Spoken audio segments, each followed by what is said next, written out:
భయం లేదు. రెండవ భాగం. రాధ పురుషోత్తంతో కలిసి 2 ఫర్లాంగులు నడిచి ట్రంక్ రోడ్డు మీదకు వెళ్ళి మద్రాస్కి బస్సెక్కింది. ఎవరి పనులు వాళ్లు చూసుకొని సాయంకాలం 4 గంటలకు ఇద్దరూ విశ్వనాథం ఆఫీస్ వద్ద కలుసుకోవాలని నిశ్చయించుకొని సిటీ చేరుకోగానే పురుషోత్తము, రాధ ఎవరి దారిన వాళ్ళు వెళ్ళిపోయారు. టెలిఫోన్ డైరెక్టరీ తీసి ముందు సెకండ్ హ్యాండ్ కార్లమ్మే కంపెనీ పేరొకటి కనుక్కొని అక్కడికి వెళ్ళి ఒక అంబాసిడర్ కార్ కొన్నది. రాధ చెక్కు తీసుకోవచ్చని వకీలు విశ్వనాథం ఫోన్లో చెప్పగానే ఆ కార్ డీలర్ అంబాసిడర్ కార్ తాళం చెవులు రాధకిచ్చాడు. ఈ పని ముగించుకునేటప్పటికీ మధ్యాహ్నమైంది. హోటల్లో భోజనం చేసి తర్వాత టూరిజం డిపార్ట్మెంట్కి వెళ్ళి అక్కడ అప్లికేషన్ ఫారంలు తీసుకొని అక్కడి నుంచి ఒక పెద్ద బిల్డింగ్ ఇంజనీరింగ్ కాంట్రాక్టర్ ఆఫీస్కి వెళ్ళి అతనితో మాట్లాడి సాయంకాలం 4 గంటలకల్లా విశ్వనాథం ఆఫీస్కి చేరుకున్నది. అప్పటికే పురుషోత్తం అక్కడికి వచ్చి కాచుకున్నాడు. ఏమమ్మా రాధా, ఎలా ఉందిక్కడ? నీ హోటల్ ప్రాజెక్ట్ ఏం చేశావు అని విశ్వనాథం అడిగాడు. ప్రిలిమినరీ వర్క్ ప్రారంభించాను అని అప్లికేషన్ ఫారాలు చూపిస్తూ అన్నది. నీ ఇల్లు కొంటానన్న పార్టీ వారు ఈవేళ మళ్ళీ ఫోన్ చేశారు. 7 లక్షలు ఇస్తారట అని అనగానే, ఎందుకు వాళ్లకు నా ఇంటి మీద అంత మోజు? ఎవరు వాళ్ళు అని రాధ అడిగింది. వాళ్ళు నీలాగే హోటల్ ప్రారంభిస్తారట. మహాబలిపురంకి చాలా దగ్గరగా ఉందని. నిజానికి ఆ పార్టీ పేరు నాకు తెలియదు. మధ్యవర్తి ఎస్టేట్ ఏజెంట్ ద్వారా ఈ ఆఫర్ వస్తోంది అని విశ్వనాథం అన్నాడు. నేనమ్మనని చెప్పండి అని రాధ అన్నది. పురుషోత్తం, రాధ బయటకు వచ్చారు. వీళ్లే మన పనివాళ్లు. ఇతను పెరుమాళ్ళు తోట పనికి, ఇతను రంగనాథయ్యర్ వంట పనికి, ఈ ముసలావిడ అంగమ్మ ఇంటి పనికి. ప్రస్తుతానికి ఈ 3 చాలనుకుంటాను అని పురుషోత్తం అనగానే, వెరీ గుడ్, నేను కారు కొన్నాను. వెళ్ళేటప్పుడు వెచ్చాలు కూరలు కొనుక్కొని వెళ్దాం అని రాధ అన్నది. అన్నీ కొని షాప్లో పెట్టాను. వెళ్ళేటప్పుడు తీసుకోవడమే, అంతే, పద అని పురుషోత్తం అన్నాడు. ఇంటికి చేరుకోవడానికి 1 గంట పట్టింది. కారు పోర్టుకోలో పెట్టేసి తోట మనిషికి తోటలో ఎక్కడ ఏం చేయాలో చెప్పింది. వంట మనిషికి వంటిల్లు ఒప్పజెప్పి ఇంటి పని మనిషిని ఇల్లు ఊడోమని పనులన్నీ చెప్పేసి హాల్లోకి వచ్చి కూర్చొని హోటల్ ప్లాన్ కాగితాలు లెక్కలు వేసుకుంటూ కూర్చున్నది. రాధకి ఎదురుగా పురుషోత్తం ఏదో పుస్తకం చదువుతూ కూర్చున్నాడు. ఉజ్జాయింపున 80 లక్షలు కావాలనిపిస్తోంది అని రాధ కాగితాలు పక్కన పెట్టి అలసటగా అన్నది. 80 లక్షల విషయం తర్వాత చూద్దువుగాని, అన్నానికి పద, 9:30 అయింది అని పురుషోత్తం అన్నాడు. అబ్బో, అంత టైం అయిందా అంటూ రాధ కుర్చీలో నుంచి లేచింది. రంగనాథయ్యర్ వడ్డించాడు. 2 భోజనాలు పూర్తయ్యాయి. వీళ్ళెక్కడ పడుకుంటారు అని రాధ అడిగింది. రంగనాథయ్యర్ వంటింట్లోనే పడుకుంటాడట. పని మనిషి అంగమ్మ హాల్లో మెట్ల పక్కన పడుకుంటుంది. తోట మనిషి పెరుమాళ్ పోర్టుకోలో పడుకుంటాడు. కారుకు కాపలా ఉన్నట్టు ఉంటుంది అని పురుషోత్తం అన్నాడు. You are a perfect manager. మన హోటల్కి నువ్వు జనరల్ మేనేజర్గా ఉండాలి మామయ్య. మన హోటల్కి మంచి పేరు కావాలి. నువ్వు చెప్పగలవా అని రాధ మేడమెట్లెక్కుతూ అడిగింది. రేపు ఆలోచిద్దాంలే అని పురుషోత్తం అన్నాడు. హోటల్ ఇండియా ఎలా ఉంటుంది అని రాధ అడిగింది. ఒరిజినల్గా లేదు అని పురుషోత్తం అన్నాడు. రాధ నవ్వి, అవును, రేపు ఆలోచిద్దాం, గుడ్ నైట్ అని తన గదిలోకి వెళ్ళింది. చీర మార్చుకోబోతూ ఉండగా, రాధ అని పురుషోత్తం పిలిచాడు.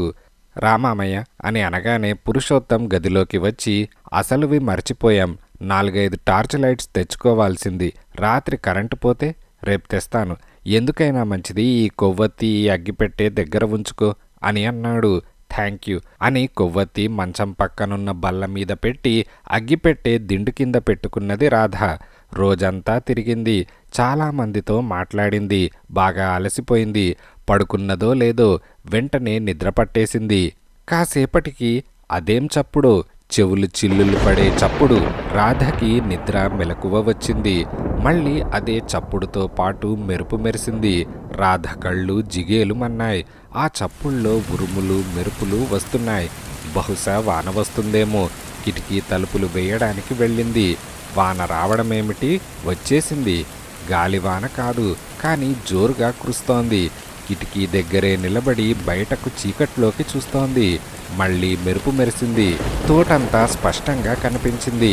ఆ క్షణంలో కుడివైపు ఉన్న వేప చెట్టు, ఎడంవైపు ఉన్న మామిడి చెట్టు, పోర్టుకోకి ఎదురుగా ఉన్న సిమెంట్ నీటి తొట్టి, చుట్టూ ఉన్న క్రోటాన్స్ అందంగా ఉన్నాయి.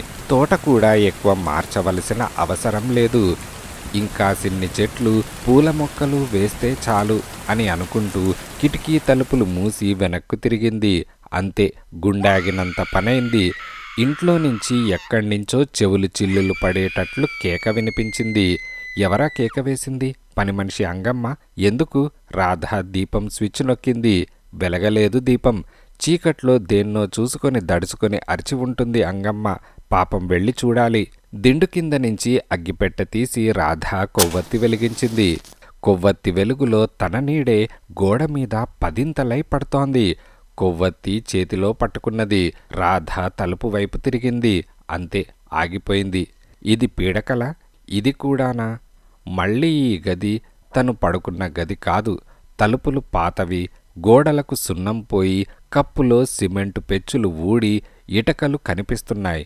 దిళ్ళు పాతవి, పరుపు కూడా పాతది, మంచం చాలా పాతది. ఎక్కడ చూసినా బూజు, బొద్దింకలు, బల్లులు, పైన గబ్బిలాల్లాగా ఉన్నాయి. ఆ కేకేమిటి? ఈ గది తన గదే. రాత్రవగానే ఏదో శక్తి, దెయ్యమో భూతమో మార్చేసినట్టు ఇలా మారిపోవడమేమిటి? మామయ్య అని గదిలో నుంచి కేకేసింది. పురుషోత్తం జవాబు చెప్పలేదు. తను అక్కడ గదిలో ఉండలేదు. ఎలా పడుకుంటుంది? 2 బల్లులు 4 బొద్దింకల్ని తన పరుపు మీద వేటాడుతున్నాయి. మామయ్య అని అరుస్తూ గదిలో నుంచి పరిగెత్తింది. కొవ్వొత్తి చేతిలో పట్టుకుని పురుషోత్తం గది ముందు నిలబడి గొంతు చించుకొని అరిచింది. మామయ్య, మామయ్య అని గట్టిగా అరిచింది. జవాబు లేదు. తలుపు బాదింది. మామయ్య ఉలకడు పలకడు. అంతేకాదు, ఈ నడవ కూడా పాతది. గోడలు నల్లగా సిమెంటు పోయి బూజు పట్టి ఉన్నాయి. ఏం చేయాలి? తను ఎక్కడికి వెళ్ళాలి? తన గదిలోకి వెళ్ళి పడుకోవడం ఎలా? అంతలో మళ్ళీ కెవ్వున కేక వినపడింది.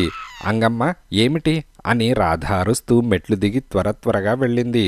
అంగమ్మకి తను తోడు వెళ్లాలనే కాదు, తనకు ఎవరైనా తోడు కావాలి. ఆ చీకట్లో, ఆ కొవ్వొత్తి వెలుగులో తన నీడ దెయ్యంలా తన వెనక వస్తున్నట్లున్నది. మెట్లు దిగుతుంటే మెట్లు ఏదో చప్పుడు చేస్తున్నాయి. ఇన్ని కేకలకు మామయ్య, వంట మనిషి ఎవరు ఎందుకు లేవరు అని అనుకుంటూ కిందకు వెళ్ళి అంగమ్మ అని మళ్ళీ పిలిచింది. జవాబు లేదు. నిశ్శబ్దం. ఆ నిశ్శబ్దంలో తన ఊపిరి తనకే వినిపిస్తోంది. తన మొహం ముందు నుంచి ఎగిరి వెళ్ళిన రెక్కల బొద్దింక గాలి తుఫాన్లా అనిపించింది. అదిరిపోయి కొవ్వొత్తి వదిలేసింది. కొవ్వొత్తి కింద పడిపోయింది. నయం, ఆరిపోలేదని అనుకుంటూ కొవ్వొత్తి నేల మీద నుంచి తీసింది. తీస్తున్నప్పుడు కరిగిన మైనం బొట్లు చేతి మీద చిటికెన వేలు కింద పడ్డాయి. చర్రున మండింది. ఆ భయంలో ఆ మంట తెలియలేదు. ఇక ఆగలేక రాధ గుండె దడదడమంటోంది. రక్తం తనలో వరదలుగా పారుతున్నట్లున్నది. ఏది చీకటో ఏది వెలుగో తెలియకుండా కళ్ళు తిరుగుతున్నాయి. వంటింట్లోకి పరిగెత్తి రంగనాథయ్యర్ అని అరిచింది. జవాబు లేదు. వంటింట్లో ఎవరూ లేరు. అవే గిన్నెలు, అవే పళ్ళాలు, అదే బల్ల, అదే కుర్చీ. తను తినకుండా వదిలేసిన వంకాయ కూర పళ్ళెం బల్ల మీద అలాగే ఉన్నది. అయితే ఆ వంటగది ఇది కాదు. ఇది పాతగా బూజు పట్టి గోడలకు నల్లని మసి, బూజు, ఏదో మురుగునీటి వాసన. అయ్యర్, అయ్యర్ అని కేక వేసింది. జవాబు లేదు. ఏం చేయాలి? ఎక్కడికి పోవాలి? ఇంకెవరున్నారు? పోర్టుకోలో తోట మనిషి పెరుమాళ్ళున్నాడు. అంబాసిడర్ కారున్నది. కారెక్కి పడుకుంటే సరి. కొవ్వొత్తి పట్టుకొని మళ్ళీ వంటింట్లో నుంచి, భోజనాల గదిలో నుంచి, నడవాలో నుంచి, హాల్లో నుంచి పరిగెత్తింది. అన్నీ పాతగా బూజుపట్టి పీడ కలలో లావున్నాయి. ముందు వాకిలి వద్ద నిలబడి పెరుమాళ్ అని కేక వేసింది. జవాబు లేదు. మళ్ళీ అరిచింది. జవాబు లేదు. తలుపు గడియ తీయడానికి ప్రయత్నించింది. రాలేదు. తుప్పు పట్టి బిగుసుకున్నది. గట్టిగా లాగింది. ఆ శబ్దంలో ఆ చప్పుడే ఇంజన్ హోరుగా వినపడింది. చివరకు అతి కష్టం మీద తలుపు గడియ తీసి తలుపు తెరిచి పెరుమాళ్ అని మళ్ళీ కేకేసింది. జవాబు లేదు. బయటకు తొంగి చూసింది. పెరుమాళ్ పోర్టుకోలో లేడు. తన కార్ అక్కడే పోర్టుకోలో ఉన్నది. కారెక్కేయాలి. కార్ తాళం చెవి తన గదిలో ఉన్నది. చచ్చినా మళ్ళీ తన గదిలోకి వెళ్ళదు. కారెక్కి తలుపులు తాళాలు వేసుకొని చేతనైతే ఇగ్నిషన్ తీగలు ఊడదీసి స్టార్ట్ చేసి వెళ్ళిపోవాలి. ఎక్కడికైనా సరే ఇక్కడ్నుంచి వెంటనే వెళ్ళిపోవాలి. పోర్టుకోలోకి ఒక్క అడుగు వేసింది. వెంటనే పకపక నవ్వు వినిపించింది. పొలికేక కన్నా ఈ నవ్వు మరింత భయంకరంగా ఉన్నది. ఎవరు అని ధైర్యం తెచ్చుకొని అడిగింది. మళ్ళీ పకపక నవ్వు, విరగబడి నవ్వు వినిపించింది. ఎవరు నువ్వు, ఎందుకు నవ్వుతున్నావు అని రాధ అడిగింది. జవాబు లేదు. మళ్ళీ నవ్వు. ఒక పక్క భయం, మరొక పక్క కోపం. ఇన్ని దేశాలు ఒంటరిగా తిరిగి వచ్చిన తనన్ను ఇలా భయపెట్టటమా? ఎవరు నువ్వు? నేను భయపడను. ఎవరివో చెప్పు, ధైర్యం ఉంటే ఇటురా అని రాధ అరిచింది. పోర్టుకోలోకి వెళ్ళలేదు. గుమ్మం దాటలేదు. తలుపు యువతలే రాధ నిల్చున్నది. మళ్ళీ నవ్వు. నవ్వుతోనే ఓ ఆకారం తలుపు దగ్గరకు వచ్చింది. దాదాపు 10 అడుగుల ఎత్తున్నది. నల్లని బుర్ఖాల తల నుంచి కాళ్ల వరకు ఒకే ఒక్క బట్ట. అది బట్టో లేక నల్లని నీడో తెలియలేదు.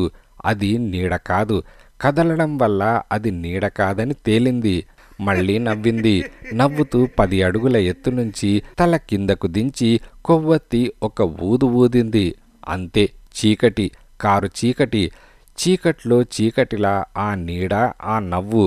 అది భయమో మతి భ్రమో తనకే తెలియదు. మామయ్య, మామయ్య అని రాధ వెర్రి కేకలు వేస్తోంది. అలా కేకలు వేస్తూనే ఉన్నది.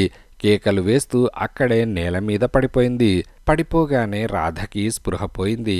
ఇదిలా ఉండగా పురుషోత్తం గదిలోకి వచ్చి, బాగా పొద్దెక్కి నిద్రలేవడం నీకు అలవాటైపోయినట్లున్నది అని అన్నాడు. అతని మాటలకు రాధ నిద్రలో నుంచి మేల్కొన్నది. నిమిషం పాటు తేరుకోలేక తడబడి లేచి కూర్చున్నది. ఏం అలా ఉన్నావు, జ్వరమా అంటూ పురుషోత్తం రాధ చెయ్యి ముట్టుకొని చూసి, అబ్బే జ్వరం లేదు, ఎందుకలా మొహం పీక్కుపోయింది అని అడిగాడు. మామయ్య రాత్రి అని అంటోంది. మళ్ళీ పీడకల వచ్చిందా? మొహమంతా పీక్కుపోయిందంటే చాలా ఘోరమైన పీడకలై ఉండాలి అని పురుషోత్తం అన్నాడు. మామయ్య నాకు పీడకలు అనిపించడం లేదు, అది జరిగినట్టున్నది అంటూ రాత్రి తన అనుభవం విపులంగా చెప్పింది. చదువుకున్న దానివి, తెలివైన దానివి, ఆలోచించు. రాత్రికి రాత్రి ఎవరైనా ఈ ఇంటిని అలా మార్చగలరా? బూజు పట్టించి గోడలకు సిమెంటు పీకేసి మళ్ళీ తెల్లారే లోపున అంతా బాగు చేయగలరా? ఆలోచించు అని కాఫీ కప్ అందిస్తూ అన్నాడు. రాధ కాఫీ తాగుతోంది. సాసర్లో నుంచి కాఫీ కాస్త ఒలికి చేతిమీద పడింది. చుర్రుమన్నది. కాఫీ వేడిగా ఉండడం వల్ల కాదు, చిటికెన వేలు కింద కాలిన బొబ్బ మీద కాఫీ పడింది. రాధ ఆ బొబ్బనే చూస్తోంది. ఏమిటలా చూస్తున్నావు అని పురుషోత్తం అడిగాడు. వేలిమీద బొబ్బ చూపించి, రాత్రి జరిగింది జరిగి ఉండకపోతే పీడకలైతే ఈ బొబ్బ ఎలా వచ్చి ఉంటుంది అని రాధ అడిగింది. పురుషోత్తం బల్లమీద ఉన్న కొవ్వొత్తిని చూశాడు. ఆ కొవ్వొత్తి నువ్వసలు వెలిగించనే లేదు. చూడు, కొత్తగా ఒత్తి తెల్లగా అలాగే ఉన్నది. కొవ్వొత్తి నువ్వు వెలిగించే ఉండకపోతే ఆ బొబ్బ ఎలా వస్తుంది అని పురుషోత్తం ఎదురు ప్రశ్న వేశాడు. నిజమే, కొవ్వొత్తి అలాగే ఉన్నది. దిండు కింద అగ్గిపెట్టె కూడా అలాగే ఉన్నది. రాధ అది పీడకల అని నమ్మలేకుండా ఉన్నది.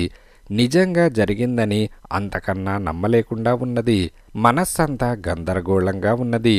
రాధ ఈ ఇల్లు అని పురుషోత్తం అన్నాడు. ఆ అని రాధ అన్నది. ఈ ఇంట్లో దెయ్యాలున్నాయేమో. దెయ్యాలు రాత్రికి రాత్రి ఇల్లు అలా మార్చి తెల్లారేటప్పటికి మళ్ళీ ఇలా మారుస్తున్నాయేమో అని పురుషోత్తం అన్నాడు. నీకు దెయ్యాలలో నమ్మకం ఉన్నదా మామయ్య? అయినా మా అమ్మ, నాన్న, బామ్మ, తాతలు, ముత్తాతలు దెయ్యాలై వచ్చి నన్ను ఈ ఇంట్లో నుంచి వెళ్ళగొట్టేందుకు ఎందుకు ప్రయత్నిస్తారు అని రాధ అన్నది. చూడు రాధ, దెయ్యాలని గురించి నాకు అట్టే తెలియదు. దెయ్యాలంటూ ఉంటాయని మనం ఒప్పుకుంటే ఈ ఇంట్లోకి మీ నాన్న, అమ్మ, తాత, ముత్తాతల దెయ్యాలే ఎందుకు రావాలి? బయట నుంచి దెయ్యాలు, నీకు సంబంధం లేని దెయ్యాలు వచ్చి ఈ ఇంట్లో నివాసం ఏర్పరచుకొని ఉండవచ్చుగా అని పురుషోత్తం అన్నాడు. రాధకి దెయ్యాలలో నమ్మకం లేదు. కానీ ఇప్పుడు ఇన్ని జరిగాక కాస్త సందేహం, ఏమో ఉన్నాయేమో అనే అనుమానం కూడా కలుగుతోంది. రాధా, ఇక్కడికి 2 మైళ్ళ దూరంలో ఒక స్వాముల వారున్నారు, ఆయన్ని పిలుచుకువస్తే అని పురుషోత్తమనగానే ఎందుకు అని రాధ అడిగింది. వాళ్లకు దెయ్యాలున్నవి లేనివి తెలుస్తాయి, నువ్వొప్పుకుంటే పిలుచుకొనొస్తాను. అతను డబ్బేమీ పుచ్చుకోడు, 3 నిమ్మకాయలివ్వాలి అంతే అని పురుషోత్తమనగానే అయితే పిలుచుకురా, నష్టమేముంది అని రాధ అన్నది. ఇదిలా ఉండగా సరిగ్గా 12 గంటలకు పురుషోత్తం కారులో నుంచి ఒక స్వాముల వారితో దిగాడు. కాషాయి బట్టలు, తెల్లని గడ్డం, తెల్లని గిరజాల జుట్టు, చేతిలో కర్ర. వాళ్ల రాక కోసం రాధ హాల్లోనే కాచుకున్నది. స్వాములవారు లోపలికి రావడంతోనే రాధ ఎదురు వెళ్ళింది. శుభం శుభం అంటూ స్వాములవారు హాల్లోకి వచ్చి నిలబడ్డాడు. రాధ ఆయనకు 3 నిమ్మకాయలిచ్చింది. స్వాములవారు ఆ 3 నిమ్మకాయలు చేతిలో పట్టుకొని పిండేశాడు. కళ్ళు మూసుకున్నాడు. 5 నిమిషాల తర్వాత ఎవరు నువ్వు, ఎందుకు ఈ ఇంట్లో వాళ్లను పీడిస్తున్నావు అని అడిగాడు. మళ్ళీ 5 నిమిషాలు నిశ్శబ్దం. చెప్పనంటావు, ఈ ఇల్లు వదిలి వెళ్ళనంటావు, అంతేనా అని ఆ స్వాములవారన్నాడు. మళ్ళీ కాసేపు మౌనం. హోమం పెట్టి చక్రం వేసి నిన్ను గెంటేస్తాను అని అనగానే మళ్ళీ కాసేపు నిశ్శబ్దం. అలాగా, ఆ అమ్మాయిని వేధిస్తావా అని 5 నిమిషాల తర్వాత కళ్ళు తెరిచి, అమ్మాయి, ఈ ఇంట్లో దెయ్యం ఉన్నది, ఎవరి దెయ్యమో తెలుసుకుందామంటే చెప్పనంటున్నాడు. దెయ్యం మగాడిది, అంతవరకు తెలుస్తోంది. చక్రం వేసి హోమం పెట్టి 1 రోజులో ఆ దెయ్యాన్ని ఈ ఇంట్లో నుంచి పంపించి వేయగలను. కానీ ఆ దెయ్యం తర్వాత నిన్ను పట్టుకుంటానని బెదిరిస్తున్నాడు. నా సలహా అడిగితే నువ్వు ఈ ఇల్లు వదిలిపెట్టి వెళ్ళిపో, పెద్దవాణ్ణి చెబుతున్నాను, నీకు చాలా హాని కలుగుతుంది అని ఆ స్వాములవారు కారెక్కి వెళ్ళిపోయారు. స్వాములవారు చెప్పిన విషయాలు స్మరిస్తూ పోర్టుకోలోనే రాధ నిల్చున్నది. ఈ ఇల్లు అమ్మేసి వెళ్ళిపోవటమే వివేకమైన పనేమో. కారు వెళ్ళిపోయింది. గేటు దాటి సైకిల్ మీద ఎవరో వస్తున్నారు. ఎవరా అని కాచుకున్నది. సైకిల్ పోర్టుకోలో ఆగింది. మిస్ రాధ, టెలిగ్రామ్ అని అనగానే రాధ టెలిగ్రామ్ తీసుకున్నది. ఎవరా తనకు టెలిగ్రామ్ ఇచ్చింది? చింపింది. Arriving tomorrow, meet airport, Gregory. అంతే. ఆ టెలిగ్రామ్ చూడగానే రాధకు ఎక్కడలేని సంతోషం. ఆ సంతోషం పట్టలేక 5 రూపాయలు టెలిగ్రామ్ ప్యూన్కిచ్చింది. అరగంట తర్వాత పురుషోత్తం వచ్చాడు. గ్రెగరీ వస్తున్నాడని సంతోషంతో చెప్పింది. ఎవరతను అని పురుషోత్తం అడిగాడు. 3 ఏళ్ళిద్దరం కలిసి చదువుకున్నాం అమెరికాలో, నాకు ఆప్తుడు అని అన్నది. నీ చెక్కిళ్ల మీద ఎరుపు, నీ కళ్లలో మెరుపు చూస్తే అంతకన్నా ఎక్కువే అనిపిస్తోంది అని పురుషోత్తం నవ్వాడు. రాధ కూడా నవ్వేసింది. అవును, we're in love, we're engaged, మేం పెళ్లి చేసుకుంటాం అని అన్నది. అమెరికన్నా అని పురుషోత్తం అనగానే ఏం అతను మనిషి కాడా అని అన్నది. ఆ రోజంతా రాధ కళకళలాడుతూ ఇల్లంతా తిరిగింది. తనే దగ్గర ఉండి గదులన్నీ శుభ్రం చేయించింది. తోట పని దగ్గరుండి చూసింది. తనకు తెలియకుండానే లోలోన సంతోషం. అప్పుడే ఇంటికి తోరణాలు కట్టినట్టు శోభ. తన గుండెకి గంటలు కట్టినట్టున్నది. పక్షుల కిచకిచలు, ఆకుల రెపరెపలు, గాలిలో ఈలలు అన్నీ సంగీతంలా ఉన్నాయి. రాత్రైంది. ఇంట్లోకి వచ్చింది. అయితే రేపు ఎయిర్పోర్ట్కి వెళ్ళాలన్నమాట అని పురుషోత్తం అన్నాడు. అవును మామయ్య, పొద్దున బయలుదేరాలి, అన్నం తినేద్దాం, త్వరగా పడుకొని త్వరగా లేవాలి అని అన్నది. ఇద్దరూ భోజనాలు ముగించేశారు. 9 గంటలకల్లా రాధ తన గదిలోకి వెళ్ళింది. వెనకే పురుషోత్తం వచ్చి, రాధ, ఇదిగో టార్చ్ లైట్, నీ దగ్గర ఉంచుకో, రాత్రి ఏం అవసరమైనా కేకవేయ్, నీకు భయంగా ఉంటే పోనీ నా గదిలో పడుకో అని అన్నాడు. గ్రెగరీ వస్తున్నాడనగానే భయమంతా పోయింది. స్వాముల వారిని, దెయ్యాలని అన్నీ మరచిపోయి నో థ్యాంక్యూ మామయ్య అని అన్నది. వెంటనే పడుకున్నది. గ్రెగరీ అతని వంకర నవ్వు, నవ్వుతున్నప్పుడు కళ్ళ పక్కల ముడతలు, అతని జోక్స్, అతని స్పర్శ, అతని ఆపేక్ష అవన్నీ జ్ఞాపకం చేసుకుంటోంది. రాధ ప్రారంభించబోయే హోటల్లో అతను భాగస్థుడిగా కావాలని అమెరికాలోనే ఇద్దరూ ముందే నిశ్చయించుకున్నారు. అందుకే వస్తున్నాడు. ఇక తనకేం భయం? ఈ దెయ్యాలో భూతాలో అతను కనుక్కుంటాడు. ఇలా ఆలోచిస్తూ రాధ నిద్రపోయింది. చాలాసేపటికి ఉలిక్కిపడి నిద్రలేచింది. ఎవరో తట్టి లేపినట్లయింది. ఎవరు లేపుతారు? మామయ్య అని పిలిచింది. జవాబు లేదు. దిండు కింద నుంచి టార్చ్ తీసి వెలిగించి గదంతా చూసింది. కళ్ళు తిరిగిపోయాయి. మళ్ళీ అదే పీడకల. నిజమే, అదే ఘోరమైన దృశ్యం. గోడమీద బల్లులు, బొద్దింకలు, బూజుపట్టి, దుమ్ము, సిమెంటు, పెచ్చులు. ఇది పీడకల అని, తను నిద్రపోతున్నదని నమ్మలేకపోయింది. దీపం స్విచ్ నొక్కింది. వెలగలేదు. ఎందుకు? ఏమైంది? అంతలో ఎవరో దగ్గినట్టు, దూరాన ఎవరో నడుస్తున్నట్టు అలికిడై దబదబా తలుపు తీసి మామయ్య అని పిలిచింది. వసారా అంతా చీకటి. మామయ్య పలకలేదు.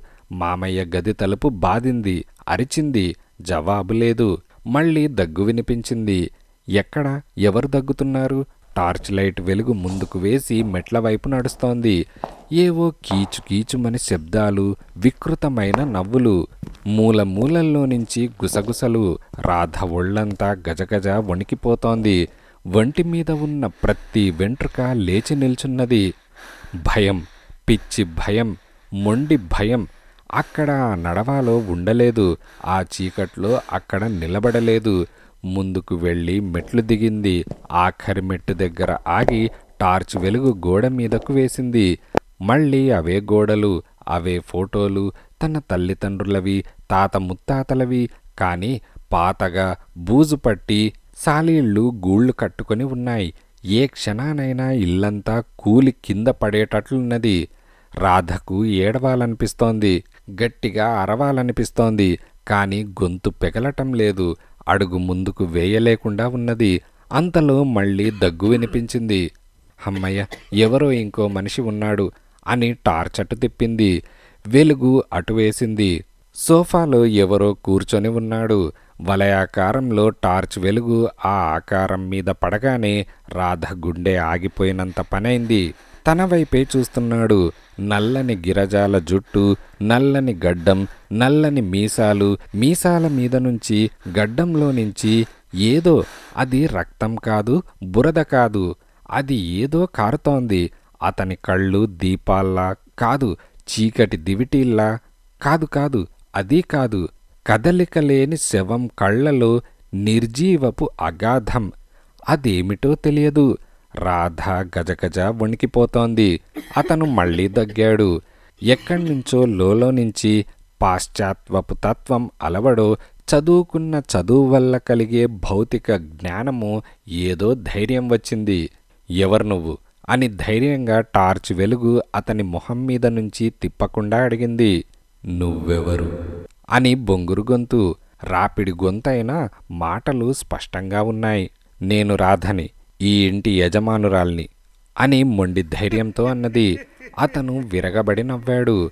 నవ్వుతున్నప్పుడు అతని నోట్లో నుంచి గడ్డం మీదకు ఏదో కారుతోంది.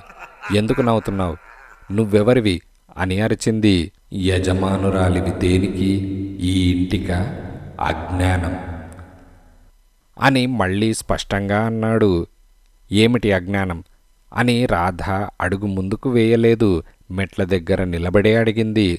ఈ ఇంటి యజమానిని నేను అంటూ సోఫాలో నుంచి లేచి నిల్చున్నాడు. అతని కాళ్ల దగ్గర నుంచి మోకాళ్ల వరకు అతన్ని పొగ కప్పేస్తోంది. రాధ కళ్ళు తిరిగిపోతున్నాయి. ఒళ్ళు వణికిపోతున్నది. నిలబడలేకుండా ఉన్నది. అయినా తన భయానికి తనకే తన మీద కోపం వచ్చింది. నువ్వు ఈ ఇంటి యజమానివా? నువ్వెవరు? ఈ ఇల్లు నీదెలా అయింది అని రాధ అడిగింది. అలా అడుగు చెబుతాను. మీ ముత్తాత పేరు సోమయాజులు, నా పేరు భగవంతరావు. నేను సోమయాజులు స్నేహితులం. ఈ ఇల్లు నేను కట్టించుకున్నాను. ఇంత పెద్దది కాదు, చిన్నది. నాకు డబ్బిబ్బంది వచ్చింది. ఇల్లు అమ్ముదామనుకున్నాను. సోమయాజులు కొంటానన్నాడు. సరేనన్నాను. చేతిలో డబ్బు లేదని ఇల్లు తన పేరున రిజిస్టర్ చేస్తే తర్వాత అప్పు చేసిస్తానని చెప్పాడు. స్నేహితుడని నమ్మి ఇల్లు మీ ముత్తాత సోమయాజులు పేరున రిజిస్టర్ చేశాను అని అతను అనగానే రాధ చెవులప్పగించి వింటోంది. తన ముత్తాత స్నేహితుడా? సమకాలికుడా? అయితే ఇతనికి ఎన్నేళ్లుంటాయి? మీ ముత్తాత అంటే నిజానికి ముత్తాత తాత. సోమయాజులు నన్ను మోసం చేశాడు. నాకు డబ్బివ్వలేదు. మోసం చేశాడు అని అనగానే రాధకి నోట మాట రావడం లేదు. తర్వాత ఇంకా కొన్ని గదులు కట్టి ఈ ఇల్లు పెద్దది చేశాడు. తర్వాత నీ తాత ఇంకా పెద్దది చేశాడు. అయితేనేం, ఈ నేల, ఈ ఇల్లు నాది. అంత భయంలోనూ రాధకి నవ్వు వచ్చింది. వెంటనే నవ్వేసింది. ఎందుకు నవ్వుతున్నావు అని అనగానే మీ వయస్సెంత అని అడిగింది. నేను చచ్చిపోయి 172 ఏళ్లైంది. నేను నా 62వ ఏట చచ్చిపోయాను. అంటే లెక్క వేసుకో వయస్సు ఎంతో అని అన్నాడు. అతని కాళ్ల నుంచి వస్తున్న పొగ అతని ఛాతీ వరకు చుట్టేసింది. మెడ, మొహం మాత్రం కనిపిస్తున్నాయి. నీ ఆస్తికి నువ్వు మనిషిగానో దెయ్యానివిగానో వచ్చి నీ యాజమాన్యం నిరూపించడానికి ఇంతకాలం, అంటే 172 ఏళ్ళు ఎందుకు పట్టింది అని రాధ అడిగింది. పరిహాసాలు ఆడకు. చచ్చిపోయిన తర్వాత మళ్ళీ రావడం సులభం కాదు. ఎన్నో అడ్డంకులు, ఎన్నో జన్మలు, ఎన్నో అడ్డం ఉన్నాయి. వాటిల్లో కల్లా ముఖ్యమైనది మీ బామ్మల పూజా ఫలం అడ్డం వచ్చింది. ఇప్పుడిక అడ్డం లేదు కనుక వచ్చాను అని అనగానే నేను నమ్మను అని రాధ అరిచింది. ఏమిటి నమ్మవు అని అతనన్నాడు. మా ముత్తాత నిన్ను మోసం చేశాడని, నువ్వు చచ్చి ఇంతకాలానికి దెయ్యంగా వచ్చావని నేను నమ్మను అని అరిచింది. మూర్ఖురాల, అడుగు, నన్ను మోసం చేసిన మీ తాత మొహం చూడు అని చెయ్యి గోడ మీద ఫోటో వైపు తిప్పాడు. ఆ చేతిలో నుంచి వెలుగు వచ్చినట్లయి వెలుగు గోడ మీద ఫోటో మీద పడింది. వాడే సోమయాజులు అని అరిచాడు. అవును, మా తాత మోసగాడు కాడు. ఇది నా ఇల్లు, వెళ్ళు, గెట్అవుట్ అని రాధ ఎక్కడలేని ధైర్యం తెచ్చుకొని అరిచింది. నీ అహంకారానికి, నీ తల పొగరుకి అంతు లేకుండా ఉన్నది. మంచిగా చెబితే వినవా? నువ్వు ఈ ఇల్లు వదిలి వెళ్ళిపో అని ఆ ఆకారమన్నాడు. అతని నోట్లో నుంచి ఏదో కారుతోంది. నువ్వేదో మోసం చేస్తున్నావు, నీ సంగతి అంటూ రాధ ఒక్క అడుగు ముందుకు వేసింది. అంతే, ఆ ఆకారం చెయ్యెత్తి ఒక్క దెబ్బ వేసినట్టు చెయ్యి విసిరాడు. అంతే, చెళ్ళున కణత మీద దెబ్బ తగిలింది రాధకి. అంత దూరాన్నించి తనన్ను ఎలా కొట్టాడు?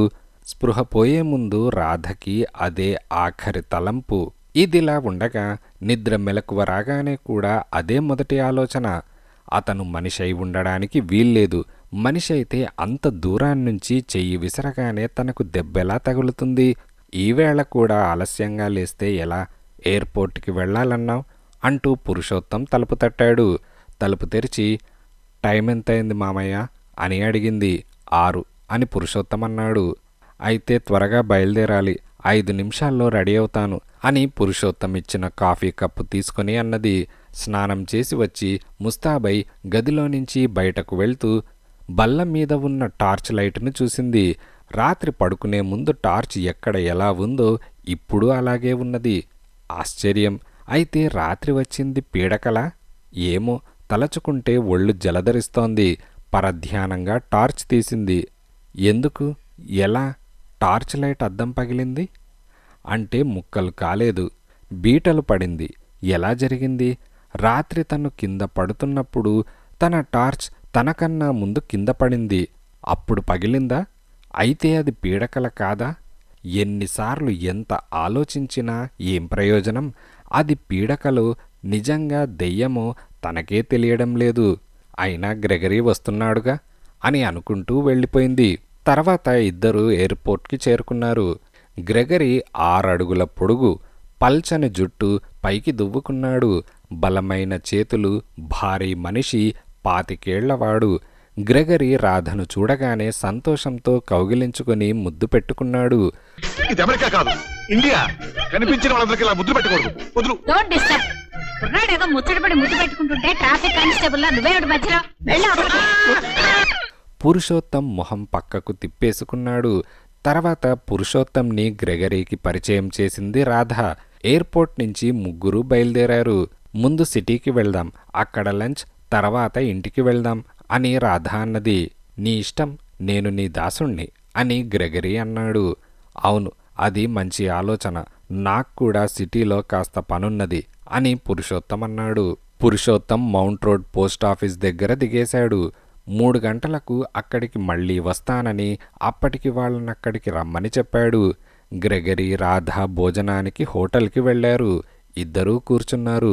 అతను సిగరెట్ వెలిగించి, రాధ నువ్వు చాలా చిక్కిపోయావు, మొహం బాగా పీక్కుపోయింది, పాలిపోయింది, ఎందువల్ల అని అడిగాడు. నీ మీద బెంగ వల్ల. నిన్నిలా చూస్తుంటే అర్జెంటుగా ఇంటి పేరు మార్చేసుకోవాలనిపిస్తుంది అని రాధ నవ్వుతూ అన్నది. థ్యాంక్ యూ అని అన్నాడు. భోజనం పూర్తయింది. అన్నట్టు నీ హోటల్ ప్రాజెక్ట్ ఎంతవరకు వచ్చింది అని అడిగాడు. నీ అంటావేంటి, మన అను అని రాధ అన్నది. అదే మన ప్రాజెక్ట్ అని గ్రెగరీ అనగానే, అప్పుకు అప్లికేషన్ పెట్టాను, ఆర్కిటెక్ట్ను డిజైన్స్ వేయమన్నాను, అంతవరకు వచ్చింది, కన్స్ట్రక్షన్కి ఇంజనీర్స్తో మాట్లాడాను అని రాధ అన్నది. చాలా పనిచేశావు, ఇక నువ్వు విశ్రాంతి తీసుకోవచ్చు, నేను చూస్తాను. నా డబ్బు కూడా ట్రాన్స్ఫర్ చేయించాను, తీరుబడిగా వెళ్ళి నా పౌరసత్వం మార్చుకోవాలి అని గ్రెగరీ నవ్వుతూ అన్నాడు. ముందు అదా అని అడిగింది. అది నీ ఇష్టం. భారత పౌరుడిగా నిన్ను పెళ్లి చేసుకోమంటావో లేక అమెరికన్ పౌరుడిగా నిన్ను పెళ్లి చేసుకోమంటావో అది నీ ఇష్టం. ప్రభుత్వం అప్పు ఎంతిస్తుంది అని అడిగాడు. ఆ విషయం తర్వాత మాట్లాడదాం, అంతకన్నా ముఖ్యమైన విషయం నీతో మాట్లాడాలి, పద అని రాధ అన్నది. కార్ బీచ్ రోడ్డు మీద పక్కగా ఆగింది. అది మధ్యాహ్నం. కార్లు వెళ్తున్నాయి, కానీ ఎవరూ ఆపడం లేదు. చెప్పు, ఏదో పెద్ద వార్త అయి ఉండాలి, లేకపోతే ఇక్కడికి తీసుకొచ్చి కార్ ఆపవు అని గ్రెగరీ అన్నాడు. గ్రెగరీ ఇంకా ఉంది.